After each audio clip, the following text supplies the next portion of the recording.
Hey everyone, and welcome to a new episode of Startup Talks.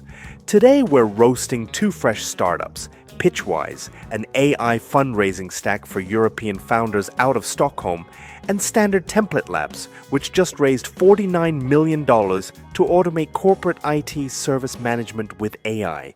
We also get into what's structurally broken about the European startup ecosystem. Let's get into it. Before the startups, I want to flag something that keeps coming up. The number of self-employed people and small business owners in Germany has been declining year over year, from around 3.86 million in 2022, trending down through 2024 and into 2025. Meanwhile, the salaried workforce keeps growing. Which tells you something real about the risk culture here. Starting a business in Germany means immediately dealing with a layer of bureaucracy that most people just don't want to touch. And the Kleinunternehmer rules that were supposed to make it easier are full of traps. The current setup is 25k turnover in year 1, 100k in year 2. Once you exceed those thresholds, you're into full V8 obligations. A lot of founders think you can stay under a 100k indefinitely. That's wrong. Once you cross it, you automatically move to the next tier the following year. So the only viable way to stay in the comfortable zone is to keep your business tiny on purpose, which is not a real business. That's selling handmade soap at a market. And then there's the AI content regulation.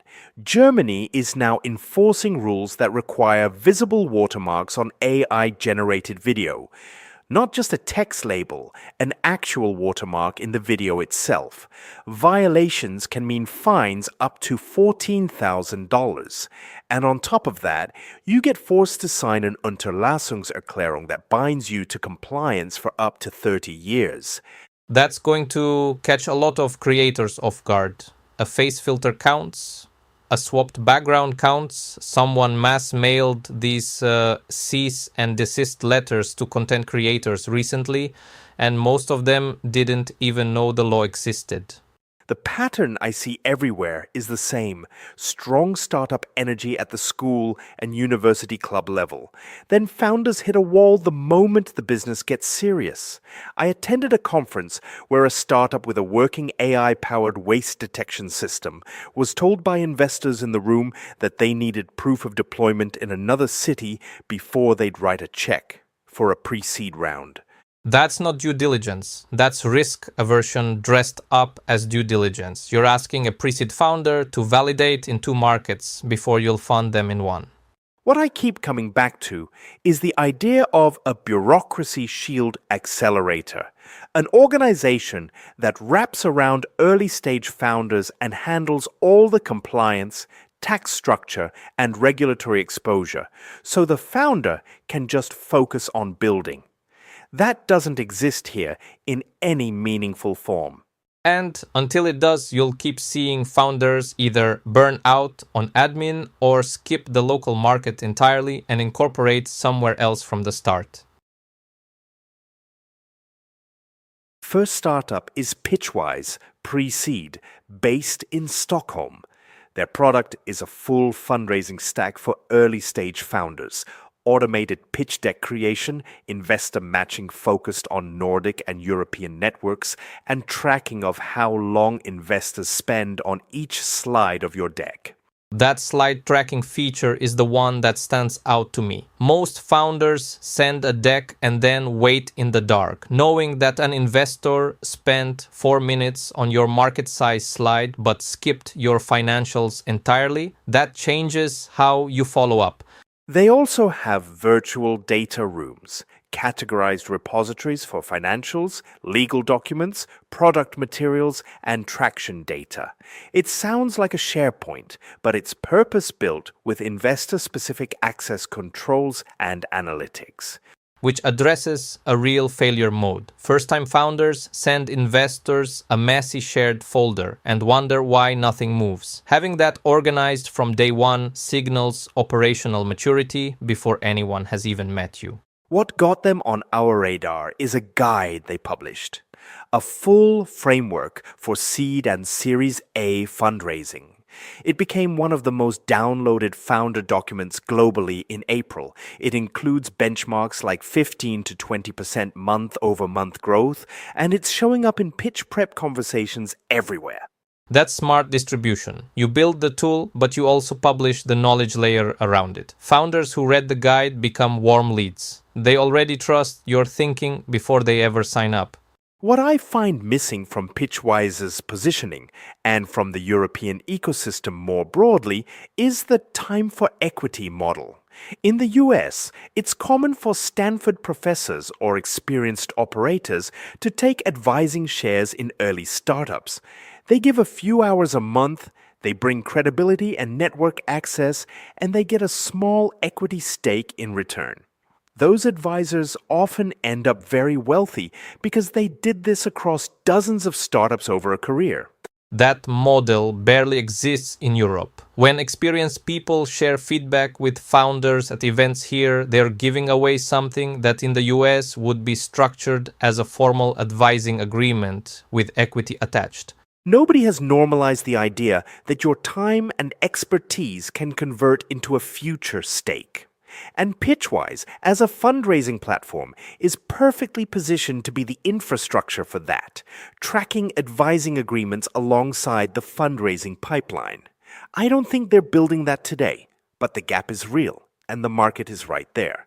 The core product is solid. The risk is whether the addressable market is big enough. How many European pre-seed founders are actually willing to pay for a fundraising tool before they have their first check?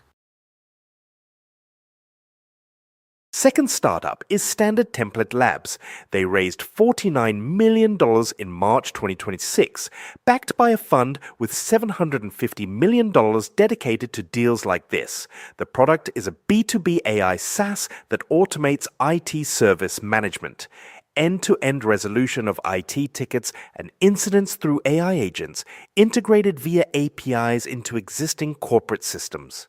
ITSM is a category that's been around for 30 years without being seriously disrupted. ITIL, the IT infrastructure library, is the framework most large organizations run on, and companies that actually implement it properly consistently outperform companies that improvise their IT operations. The AI case here is almost too obvious. The classic first-level support question, "Have you tried turning it off and on again?" accounts for roughly 80% of all IT tickets. That entire tier is basically a decision tree. An AI agent can run that decision tree faster and cheaper than a human sitting on a help desk.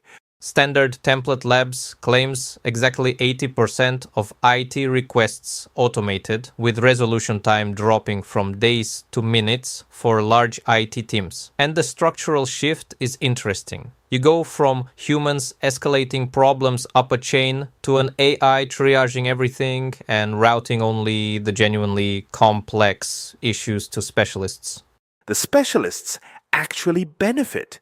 They stop spending their days fielding keyboard questions and start focusing on real architectural problems. And the system improves over time because every resolved ticket feeds back into the model.